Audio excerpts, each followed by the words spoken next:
I'm Andrew. I'm Lee. And this is Whittaker Weekly. Let's go ahead and get right into it. All right, where are we starting off today? Starting off today, this last week, the Venom trailer hit. Trailer for Sony's Venom pick. Right. With Tom Hardy as the main character.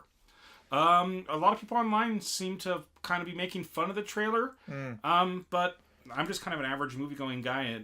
It's piqued my interest. I want to see it. I mean, I love Tom Hardy. I love the character Venom. I kind of want to see what they do with it. I heard something that's not widely reported, that I've heard that it's actually based on a alternate universe story arc where Venom became his own anti-hero in absence of Spider-Man. And so that's why they went with the story arc that they did instead of having Tom Hardy be the foil to say Tom Holland's Spider-Man. And reintroducing that into the mix. So maybe we'll see Tom Holland versus Tom Hardy, Spider-Man versus Venom movie eventually. But this one seems to be a standalone that's completely. I've heard rumor that we'll see Tom Holland in it. I've heard rumor as well that it has nothing to do with the MCU. Heard lots of rumors. Just whatever. Just go ahead and I'm gonna withhold any and all judgment of the movie until I've actually seen it. All right. Okay. Next up, Dark Horse Comics. They have the rights to publish the English version of the manga for Mob Psycho 100. Dark Horse. That's fantastic. Yep, I'm excited. I've already got the first issue pre-ordered on Amazon. I was worried about them as a company for a while after Disney bought up Lucasfilm, because some of Dark Horse's biggest properties were expanding the Star Wars. But it looks like they're picking up Mob Psycho, so they're probably still going along somehow. They're picking up Mob Psycho, yeah. The first issue is scheduled for release October 24th this year.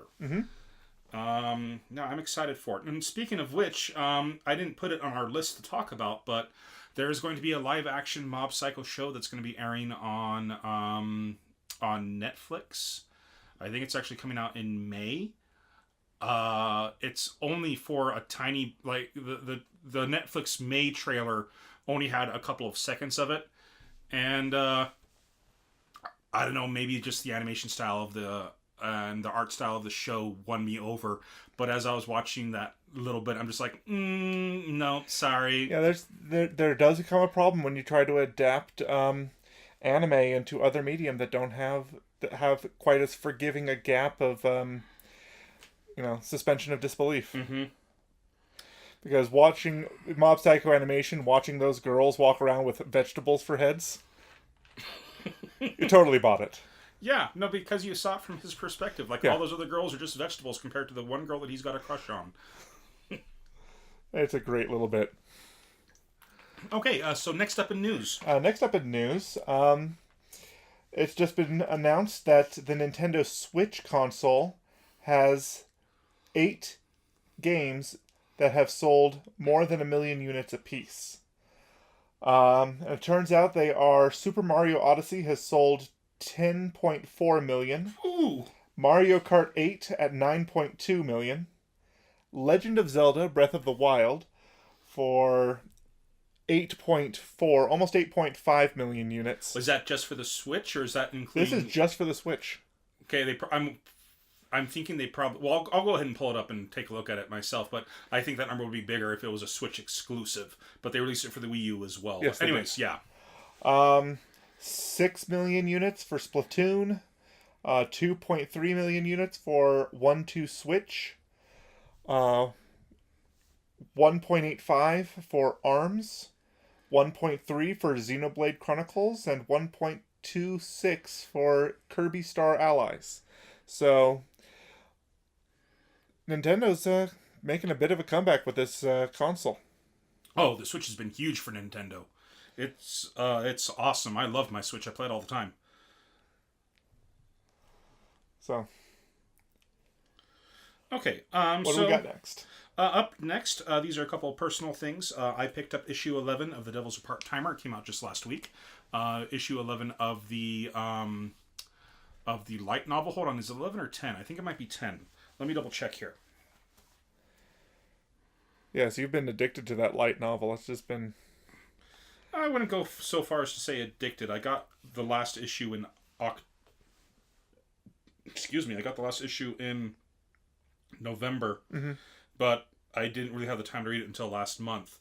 So I like buying them, and I like pre-ordering them on Amazon because I'm able to, get them for cheaper that way. Sure. But yeah, okay, so it's volume 10 that just came out last week. Okay, so volume 10 of The Devil is a Part-Timer, the light novel. Yep, and in it we see the devil teamed up with Suzuno to go rescue their friends who are currently being held captive. Exciting. I'm very excited for it. And then issue 6 of Vox Machina Origins came out last week. Vox Machina Origins is the comic book series that tell how the kind of the first arc for the for Critical Role before they started showing on Twitch. Right. It's how the characters got together and formed a party first. Right. So yeah, that was Vox Machina Origins, issue 6. That's the last issue of Vox Machina Origins. There is hope that they will continue on with it and continue to release one issue a month, just kind of telling the Vox Machina story, all in comic book format, which I would be very, very excited to have. Mm-hmm. But yeah, that's it for news for me. Anything else that you want to cover? That covers it for me. Let's go ahead and jump right into 3 episodes in. And This week, what are we reviewing? This week, we are reviewing Fist of the Blue Sky Regenesis. All right, so we actually looked this up a bit, and it turns out Fist of the Blue Sky Regenesis You make it sound like we don't do research. You just made it like, oh, yeah, no, this time we actually looked into it. Yeah, uh-huh. No, I didn't know that... Okay, it makes sense that they're calling it Regenesis because it is a reboot of a pre-existing prequel. So what had happened was they made Fist of the North Star, and then they made the prequel series, Fist of the Blue Sky, and now they're redoing the prequel series in this anime. They're not really redoing it. It's just kind of picking up where the old one left off. Is it? From what I read, that this is just a new series. Like apparently there was a new manga release a few years back, and they decided to turn it into an anime adaptation as well. But for those of you who don't know what Fist of the North Star is, it is one of the most... Shame on you. But it is one of the most over-the-top, violent post-apocalyptic anime that's out there. The main character, Kenshiro, he is known for his brutal martial art technique known as the Divine Fist of the North Star, which is a technique of assassins, which is what they call it. Pretty much by using his body's natural energy and his opponent's pressure points, he's able to cause opponents to explode from the inside out or cure almost all known diseases. Yeah. Just by hitting them in certain ways with certain, flows of his own ki. Yeah. And the first series, Fist of the North Star, like I said earlier, it's post-apocalyptic. It takes place after a nuclear war. Now, which came first? Mad Max or Fist of the North Star? Mad Max. Because the art style, it's so copied. One came from the other. Oh, yeah, no. You can see, like, that famous shot of Mad Max walking through the desert where he's got the leather vest and, like, the shoulder pad and walking with the dog. Yeah, no, that's the exact same suit that Kenshiro wears in Fist of the North Star. Yeah, he's basically Fist of Mad the North Star Max. came after. Yeah, it's like Mad Max, but it's a martial arts epic rather than, just a fight for survival. Yeah, and it goes much deeper and goes for much further. But he then, in the 2000s, the author created Fist of the Blue Sky, which is a prequel series. Which takes place between World Wars I and II. It takes place in the early days of pre-World War II, before it started. Right. They specifically say 1930X. Yeah, 1930X. And this series... Fist of the Blue Sky Regenesis is a sequel series to the original Fist of the Blue Sky. So, So yeah, now that we've kind of covered that, and it's got the same martial arts styles and stuff, though they go by slightly different names. Sure. But yeah, let's go ahead and get right into it. Let's go ahead and do our 3-episode review. Okay. So, one thing I really liked about the show was the pre-credits narration and the animation style that went with it. That was really cool. It kind of reminded me a bit of what was it? Kung Fu Panda, and how the opening narration was a bit was different. It was kind of like a 2D wipes of things presenting, but it mimicked the old old parchment art style that you'd expect from feudal Japan artwork and things of that nature. And it told the story of how practitioners of this art were shunned by martial artists in general because it was just such a brutal, instantly fatal martial art that it was not well liked. So these people ended up kind of being outcasts. Well, they explained that the monks who came up with it, they were monks who were desperately trying to find a way to defend themselves. In this, it was formed 1800 years ago in the war during the Three Kingdoms era in China, when there were three massive powers that were constantly fighting each other, trying to take dominion over all of China. And so they say these monks created this martial art in order to defend themselves. But because it was so destructive, then then it was shunned, and it became shunned to where it was only passed down to between master and apprentice. Right. And then after that beautiful introduction, I've got to brace yourselves, people. It goes into an opening credits that I was not expecting. That was 3D animated. Yep, CG. The opening credits weren't that bad. It was a jarring jump from this beautiful art style to, and now here is. Okay, I'm not a fan of 3D anime. No, me neither. It has a long way to go. It does. And the problem with it is, at the moment, you have to spend a lot of money to get 3D to look good. You've got to spend a lot of time refining it, and I've gone to classes in 3D animation and modeling, and I've been through the process myself, and I know what it takes and how much work has to go into getting the character model just right, the textures just right, rigging the model to animate it just right, spending time animating it just right. All of these processes have to be done in order perfectly in order to create a perfect product. And if you skimp on any of these steps, it shows. It shows. Like somebody punching your burger before you order it. It shows. Nope, you're absolutely right. And so this show, unfortunately, has fallen to the victim of cheap production budget cuts.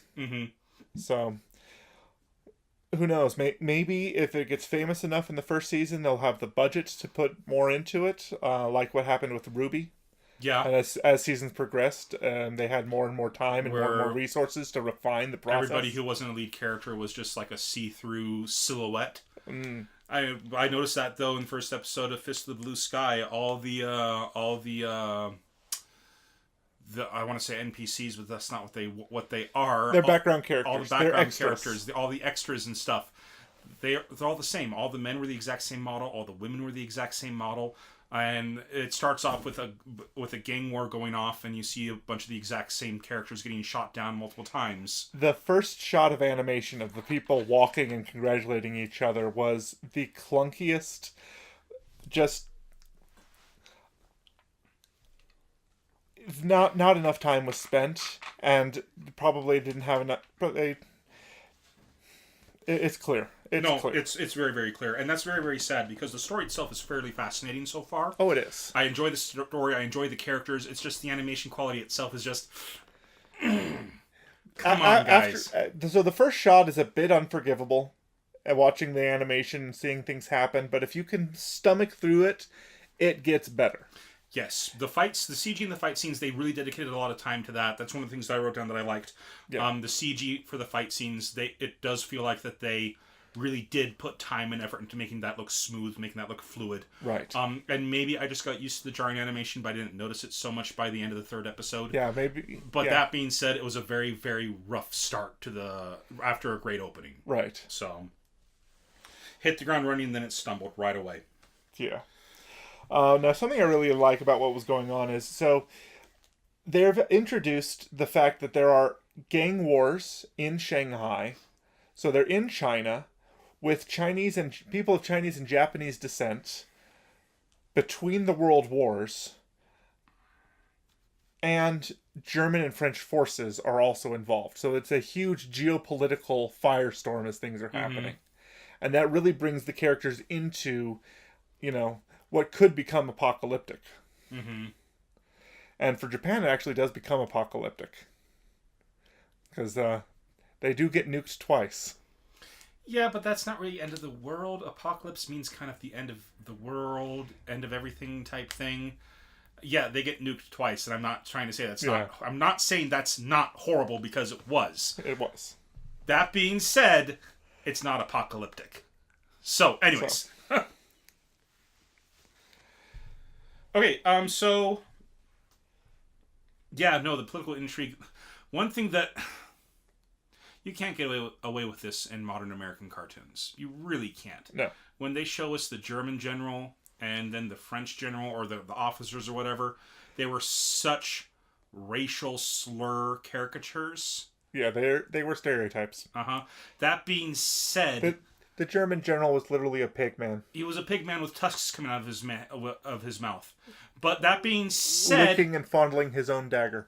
Go on. Yes, that being said. That being said, I don't think the author was being racist, because if you go back to Fist of the North Star, a lot of the underlings looked like that. They were all just horrible people. Yeah, they're caricatures. And all he did was he took that and put it somewhere else. I don't think he was actively trying to be racist. No. I think that's just, that's his art style. No. Besides, you can do anything you want to Nazis. Yes, and that was a Nazi. And the other guy was French, so do we really care in America? Anyways, next up we got the character design we wanted to talk about a bit. Okay, so basing the last 3D anime that I started watching with you was Berserk. And Berserk had this bizarre shading effect that kind of looked like it was penciled in, and so they had this weird rendering thing that they had going for it. I was really happy with how the textures and rendering did actually work for this show. It works in this show. I love the detail they put into the flowing robes in terms of where they put detail, and because yes, Japanese and Chinese ceremonial garb is ornate, and they captured that, I think, especially with Kenshiro's. Kenshiro, yeah.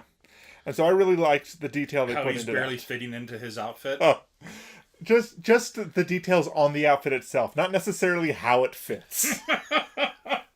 So big.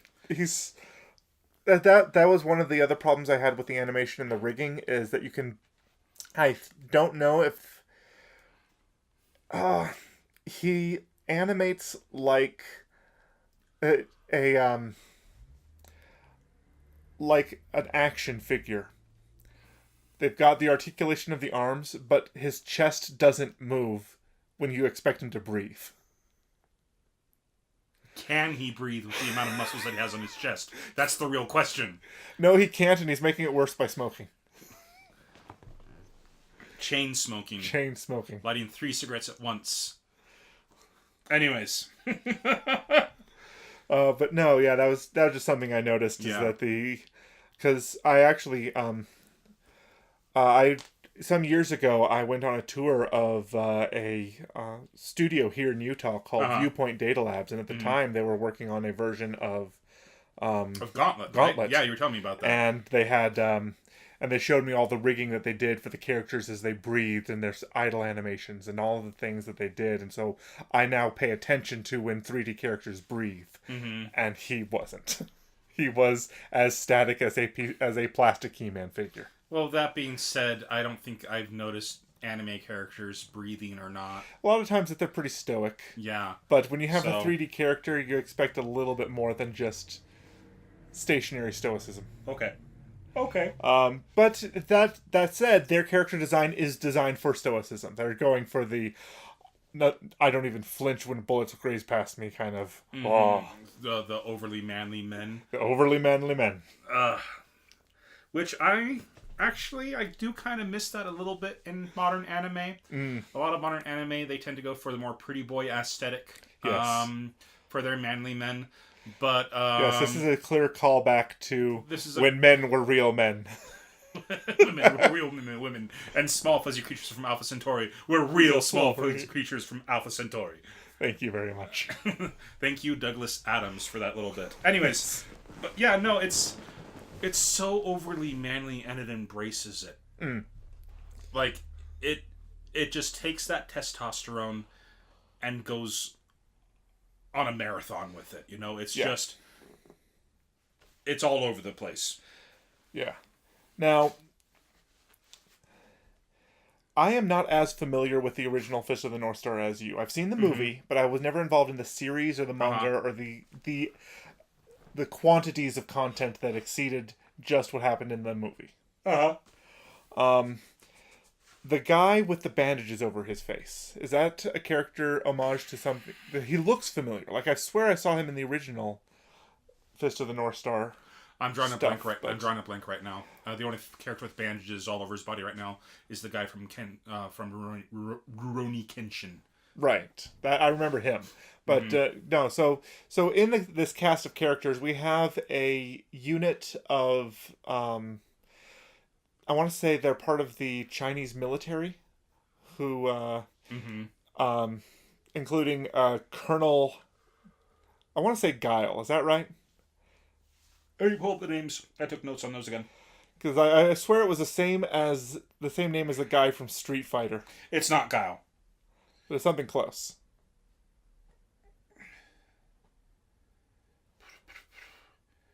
Geese. Okay. Guise. Or Geis, or Geis. however they pronounce it. They did not pronounce it how it's spelled. No, okay. So yeah, so he's one of the characters that seems to share an aesthetic of all these people who know these massive martial arts. There's a clear distinction of the people who have learned it become this shape and have these similar decades toning their bodies, and so they've all got super chiseled faces and bodies and stuff. Yeah.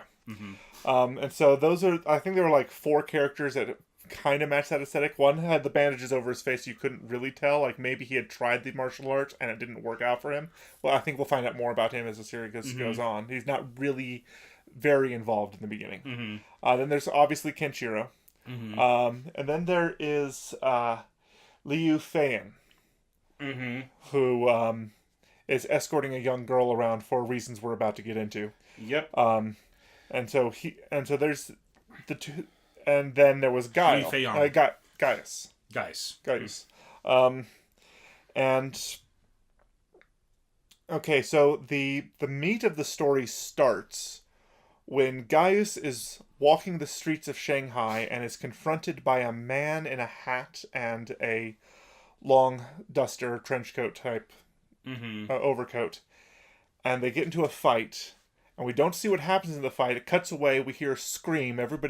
All the main cast seem to notice a scream, and cut to Kenshiro finding the colonel, and then finding him with holes in his chest, like with finger holes in his chest, and a massive rupture on the other side of his chest. Some sort of twisting torque vortex shape going on with what happened to his chest. And then was it Liu Fein who found him first? Oh yeah, it was, so it was Liu Fein who found him first. Liu Fein who found him first and is holding him up, and Kenshiro's there, and Fein assumes Kenshiro did it, and Kenshiro assumes Fein did it, and they start having the first part of their epic fight. Which is a throwback to Ken and Rei from Fist of the North Star. Liu's his character design looks exactly like Rey. Okay. And Rey, they call it a different martial arts style in this one, but Rey knows one of the Southern Star styles of martial arts, and it's the exact same thing, where he does a lot of flips in the air and it's very, very graceful, and he is able to create invisible energy vortexes with his fingers and toes. Yeah. To slice people apart. Right. That's his martial arts style. Right. And that is what's happening with it, with what he's doing, and he just goes beast mode when it suits him. Okay. Now, what brings him to Shanghai is the little girl Erica. So in the story, the little girl is the holder of a set of books. And the books contain a list of all the precious artifacts that have been hidden away from the Nazis. That if they got a hold of, they could. There's like artwork and. I don't know if those artifacts. I thought it was martial arts. No, I thought it was things of value that if they got their hands on, they could either destroy or. It was. I swear it was a list. An important list of things. It was an important list of things. They normally call it the list. When I watched it, I thought it was a list of like what basically the flip side of Monuments Men, where Monuments Men was trying to rescue artifacts that had gotten into hold of Nazi hands before the Nazis could destroy it, and they wanted to preserve this history and art and these things of value. On the other hand, these German Jews were hiding these things of value, artifacts and resources away from the Nazis. And if the Nazis got a hold of... And so it was a catalog that was a list of all of these properties and where they were being hidden. And if the Nazis got a hold of it, they could raid them and steal them and finance their empire. Okay, yeah, no, you're right. You're right. It is, I'm the one who misunderstood it. I was probably taking notes on something. But yeah, it's a list of paintings. Yeah. And, yeah, and she has this list. And so they have these books where these lists, these books, and they're trying to protect it. And so Liu Fan passes her along to a series of protectors, but everybody that was assigned to protect her gets themselves killed by a unit of Germans, and the Germans grab the book and are about to execute her when she's rescued by Liu Fan. It is then, or shortly thereafter, that it's revealed that the books are fake. And that what's actually going on is not dissimilar from what's happening in the other anime we watched a couple last week or the week before. No, the week before. A certain magical index. Turns out this girl has photographic memory and memorized the list, and they're carrying around fakes in case they get captured. And when I saw that, at first I thought, "Oh man, are you serious? This is like this thing again?" Then I realized, wait, no, Fist of the North Star or Fist of the Blue Sky, Regenesis. The content for it came first. Yeah, well, I don't know. I'll have to check the years. So, but it's been several years between the two shows. So, right. And then Tom Cruise did something similar in Rogue Nation. So it's out there. It's out there. But yeah, no, I really actually I also I enjoyed the twist when I sat back and I thought about it. You know, it gives a lot of importance to the girl. It immediately attaches a lot of importance to them trying to keep her safe, keep her alive, rather than her just being like Fist of the North Star. It had the kid companions in it. Yes. Bart and the girl's name. I cannot remember the girl's name. And they were just kind of there for a lot of the time, you know? They were just kind of there. Without ever serving any real purpose. Whereas this time around, the girl does serve a purpose. Right, and that's an improvement on the plot. It's a big improvement on the plot.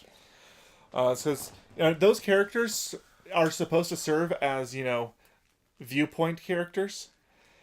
because we're not supposed to identify with Kenshiro. We haven't been through what he's been through. We're supposed to be in awe of him, as characters watching him are in awe of him. But in order for us to really, empathize with those characters, we actually have to have more from their point of view. And they were just sort of there. Yeah. So just a thought that when you have point of view characters, actually let us know what their point of view is. Kind of like Matthew Broderick's character, the thief in Lady Hawk, lets us know his point of view is at all times. Yep. So these two are fighting, but the fight gets broken up as the military shows up and think that they both killed him. And so they all run off and they end up hiding on a boat. Yes. And they realize, oh wait, we didn't finish our fight, and they go off and they get on top of the roof to finish the fight. But then the female leader of the mob, she comes down and stops the fight. Right. She comes down and she stops the fight. And that, let me get her name again real fast. Yuling. And Yuling, actually, this is the sequel series. She and Ken are married. They got married at the end of the previous series. Oh, okay. Yep. So that's why, they share so many moments and like they're shown cuddling and stuff like that. Okay. In a couple of scenes. They're married. Right. So yeah, I think that would explain why. Okay, so yeah, they refer to him by a Mr. Chinese name at some point, and I didn't catch what it was, but the fact that they gave Kenshiro a Chinese name was like, wait, what? Well, for they just a called him moment, that but first, but yeah, but everyone just calls him Ken after that. Yes.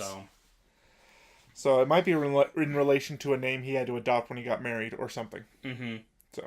Or I don't know. I have not actually watched the previous series to this, so I was just excited to have more. This review North Star stuff. Yeah, this review is based on us only having watched the first 3 episodes of this series, and bringing whatever else we happen to know into it, but we don't know much about before Regenesis.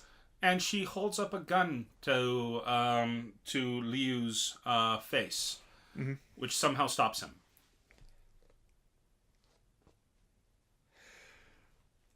Yeah, I think he's just thinking twice about what to do, because I don't think it would. He's not afraid of the gun. No, obviously, he's not afraid of the gun. He's reassessing the situation. Because he could kill her in a heartbeat, but she's pretty, and so why is she getting in between this?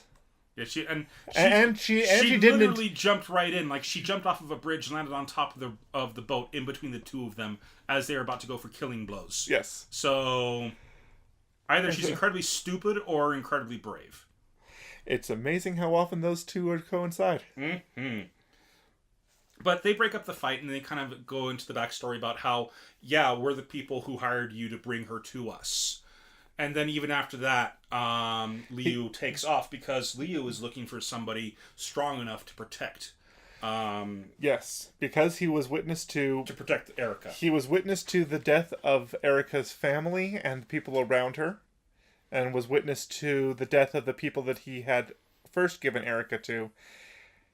And he absolutely has to find a protector because he's dying. He's coughing up blood. We're not told what the illness is that he has, but he has some sort of fatal illness that is limiting how much time he has. And if he's not around to protect her, she won't survive. And so he has to find someone who can protect her. Someone stronger than himself. He's trying to find somebody who can defeat him in combat, and then entrust Erica to him. Yes. Which is one of the reasons he's pushing Ken into a fight. Yes. Because he knows that Ken is stronger than him. But he needs to know.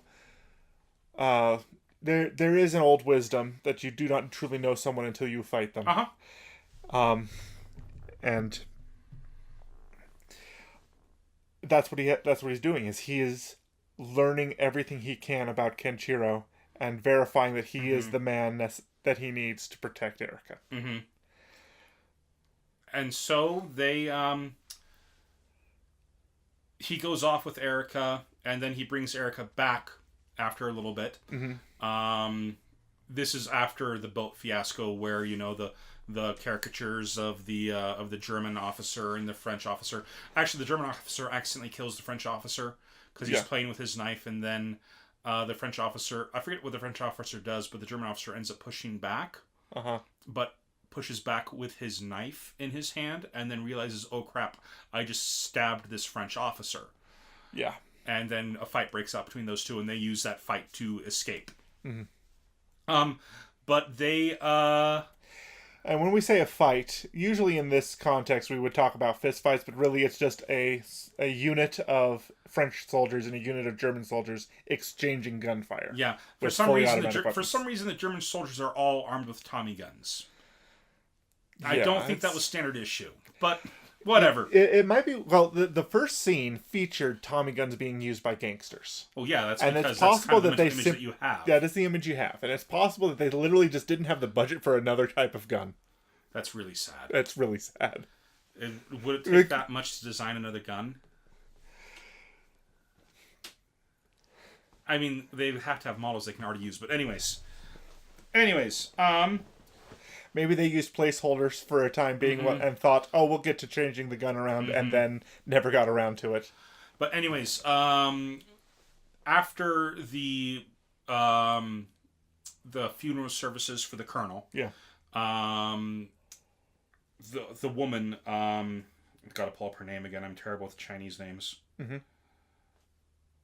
Yuling.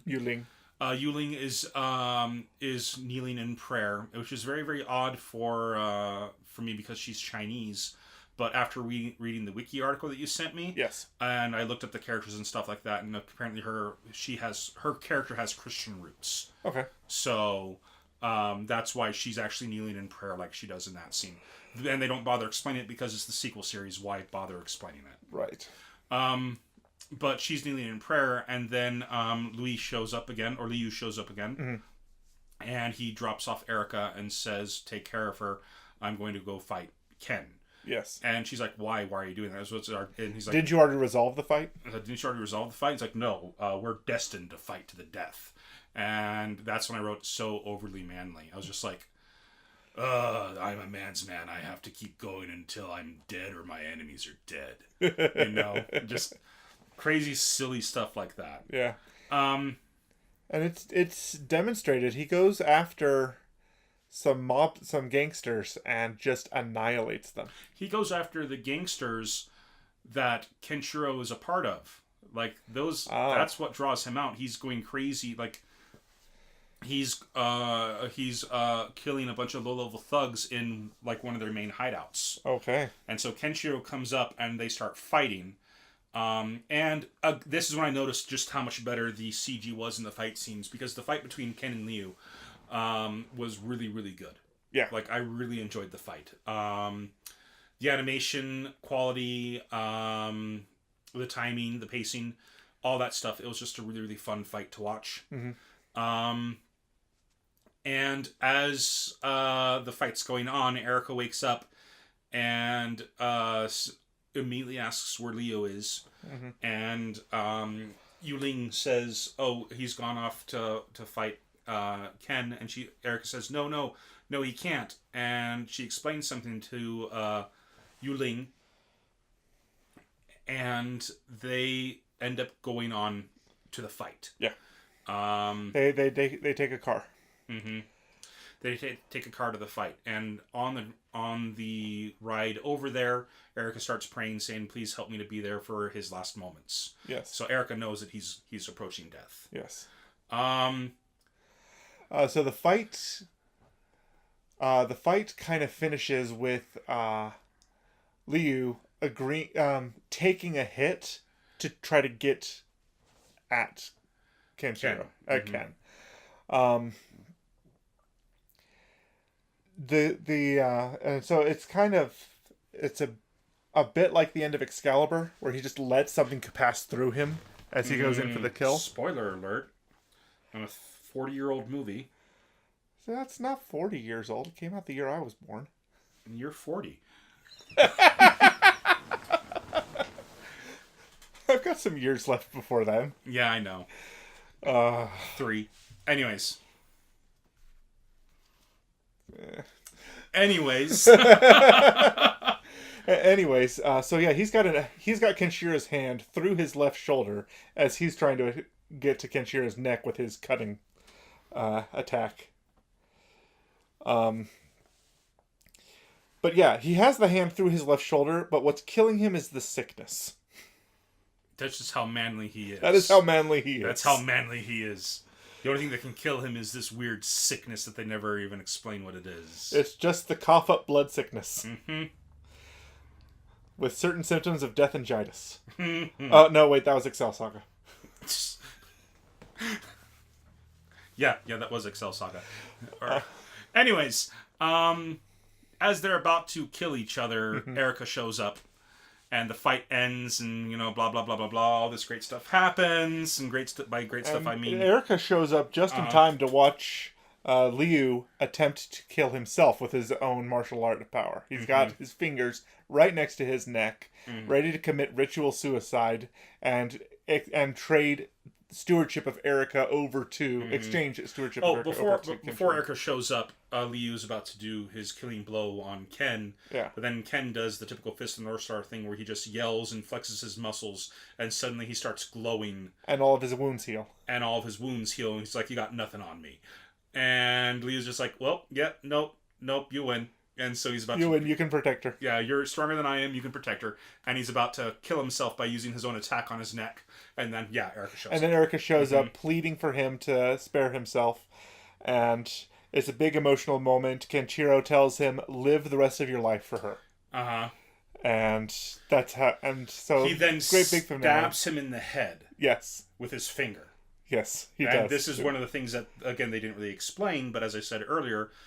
The Divine Fist of the North Star, it's not only meant for killing, but it's also meant for healing. Right. So I don't know if he postponed his death or if he, poked him in the head and healed the disease.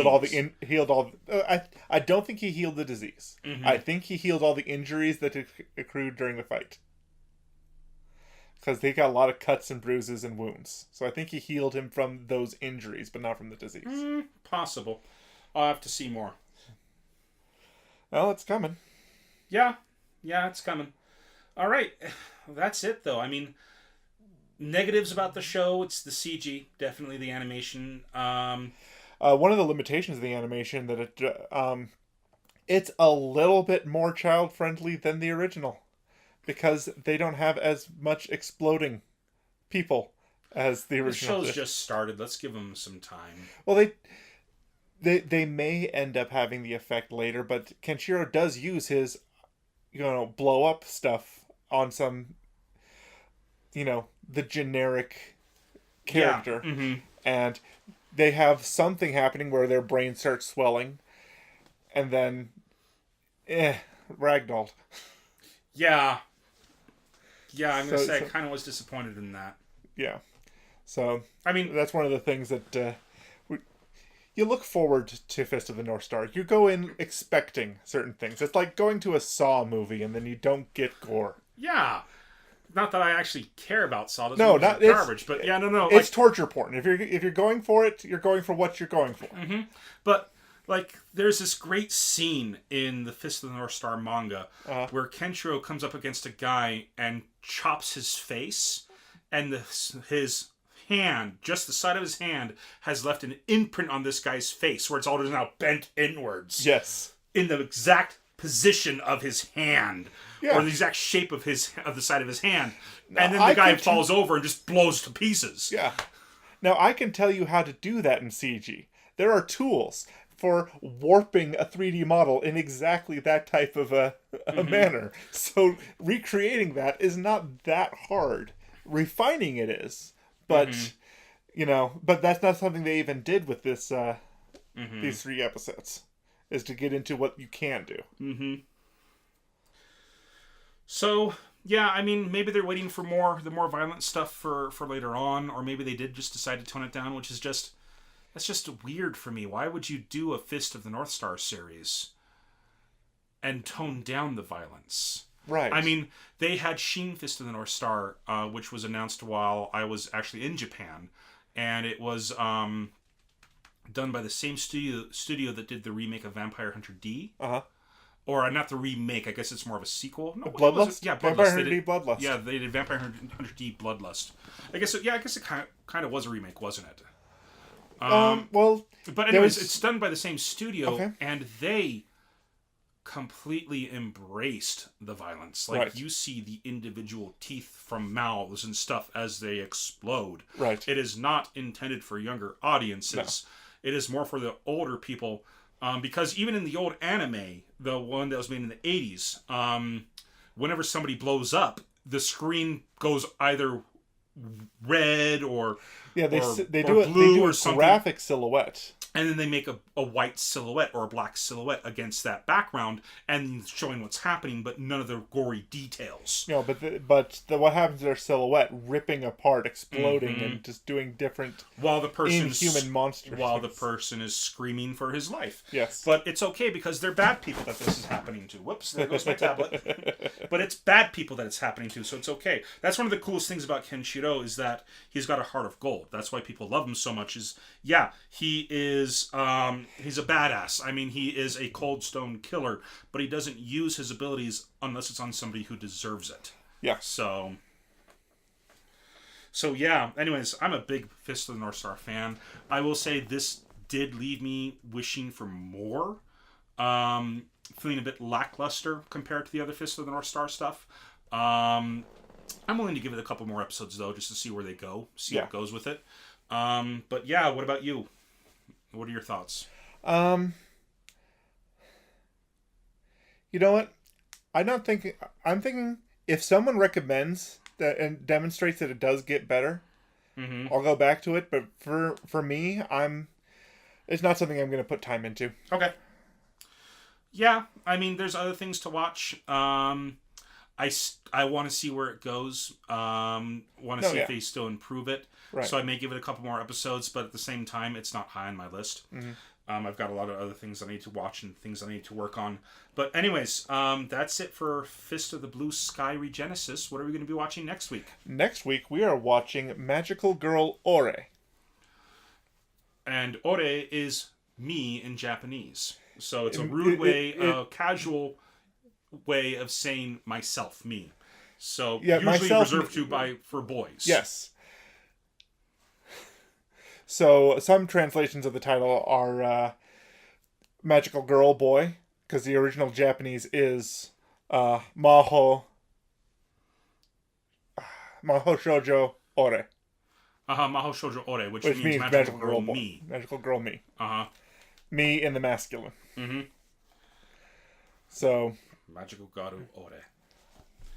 So yeah, I'm looking forward to it. I've been wanting to review it for a while, but I'm not sure what's going on with its schedule. It seems to be coming out every other week instead of every week, and so it's been on my mind to watch it and review it, but it's just been taking forever to get episodes. And now episode 3 is finally out, and I can't wait to watch it. Okay, yeah, I'm looking forward to that. Let's go ahead and dig right into that. All right. Okay, and with that ends our 3 episodes in segment. Let's go ahead and move on to recommendation of the week. All right, my recommendation of the week goes to a channel on YouTube called Lessons from the Screenplay. Okay. What this gentleman does is he reviews different movies and different shows and compares and contrasts the end result to the screenplay that it came from to see if there's any major differences in how a movie gets made from that process. But he also reviews similarities and compares and contrasts differences. He has one video that compares Whiplash, a movie about an aspiring drummer, against Black Swan, a movie about aspiring ballerina. How events through their story arc determine the end result for them, depending on whether or not they become a tragic hero or an underdog tale. Okay. Another one that he does talked about how the screenplay was drastically edited during a movie called Ex Machina. It was a movie about a man who had invented an AI so good that it actually had sentience, and he had brought somebody else in to basically do a Turing test to see if he could identify whether or not this person was an AI, or if somebody else was controlling them, if you could even tell. Mm-hmm. And it just he showed how all this information from the script got cut early in the edit, so that you didn't have as much information as you would have otherwise going into different scenes, which changed the context of those scenes. And it was just a study in the flow of information to an audience, and how that can build mystery and tension, and how an audience can actually get a lot of information from very little. Okay. And he's done some anime work, and he's done some other things, and it's fantastic. Okay. Sounds interesting. Highly recommend it. Check him out. Lessons from the Screenplay. Lessons from the Screenplay. Okay, cool. All right. I guess that brings us to our next segment, creator shout out. Mm-hmm. And that's me this week. And this week, I just want to shout out. Maybe this is a cop out, but it's a community of creators. Okay. And it's a site called dmsguild.com. Okay. And what it is a site where people can upload their own homebrew Dungeons and Dragons content online for others to use. Wow. I recently found a list of crits, random events for critical successes or critical fails. Mm-hmm. Where critical success would be critical success. You do something. You obviously you do the double damage because it's the critical, and then you roll a d100, and what happens, what number you get tells you what extra happens on the critical success. Mm-hmm. On the critical fail, though, you roll a 1, things go real bad. Yeah. Like, real bad. I wish I had written down a couple of things that I had come across on the list, but I liked it so much that I downloaded it, and I'm going to use it for my own role-playing games. Fantastic. Matt Mercer, who I brought up before, the DM for Critical Role, Mm-hmm. He's uploaded every custom thing that he's made for Dungeons & Dragons. One of the characters... And so that's all on there? One of the characters, from the first campaign was a gunslinger. Originally, they were doing Pathfinder, Mm-hmm. is what they were playing. But because Pathfinder doesn't translate that well over to a visual format, because of all the rules and things and all the rolling and stuff that happens, they switched over to D&D 5th edition. Okay. And one of the characters was playing a gunslinger in Pathfinder. Those don't exist in 5th edition, so they had to make a custom class for 5th edition. Okay. And then he also has a new custom class, one that he actually made for Vin Diesel, because they had a one-off session with Vin Diesel back when he was in the movie The Last Witch Hunter. Yes. And they had a one-off where these voice actors were playing, a couple of people from his game were playing Dungeons & Dragons with Vin Diesel for one episode. Mm-hmm. And he made a Witch Hunter class for Vin Diesel. Yeah. And he made some changes to it, refined the class, and now it's called Blood Hunter class instead of a Witch Hunter class. And the Blood Hunter, the guy who's playing the Blood Hunter actually played the Gunslinger in the last game. So yeah, I downloaded a bunch of stuff, and you can put your stuff up there for free if you just want people to be able to use it. You can charge people for it. Mm-hmm. Or so you can be like, it's free, but pay what you want for it type thing, So yeah, I highly recommend dmsguild.com. That is dmsguild.com for Dungeon Masters Guild. Yes, Dungeon Masters plural, so DMS Guild. dmsguild.com. I highly recommend it. It's a great resource out there for looking for ways to spice up your game. Fantastic. Okay, I think that's it this week. All right. So, we'll catch you all next week. All right, I've been Andrew. I've been Lee. Talk to you guys later.